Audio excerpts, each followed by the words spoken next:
நாளின் வாழ்வின் விடிவும் முடிவும் நம்மை தெய்வ வடிவாக்கட்டும்.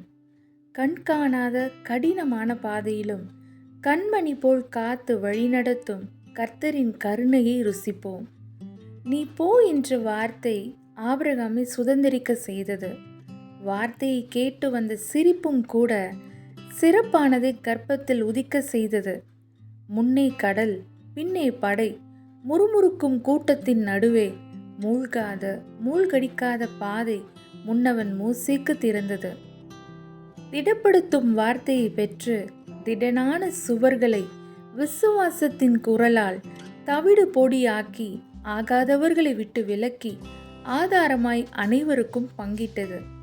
மேன்மையான மெய்ப்பனாய் மென்மையான குணத்தோடு தன்னுடன் இருந்த தேவனால் தன்னிடம் இருந்த சிறு கல்லாலே தனித்துவமான வெற்றி வந்தது. சிங்க குகையோ அக்கினி சூளையோ அசிங்கமாகும், அவிழ்ந்து போகும். கண்மூடி வாய் திறந்து செய்த ஜெபங்கள் விண்ணவரையே மண்ணுக்கு கொண்டு வந்தது. மறிக்க துணிந்து அதே சமயம் பணிந்தவளுக்கு அரியணையும் குனிந்து ஆமானும் மறித்து ஆசானும் உயர்ந்து ஆனந்தமும் பூரிப்பும் ஆசரிப்பும் பண்டிகையும் விருந்துமானது.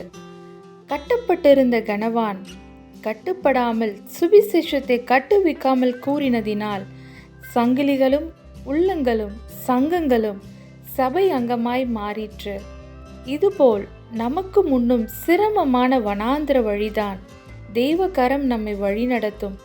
அரியணையில் வெற்றி கிரீடம் காத்திருக்க உயரிய விசுவாச வாக்குத்தத்த பாதையில் வீரமாய் தீரமாய் தீர்மானத்துடன் நடப்போம்.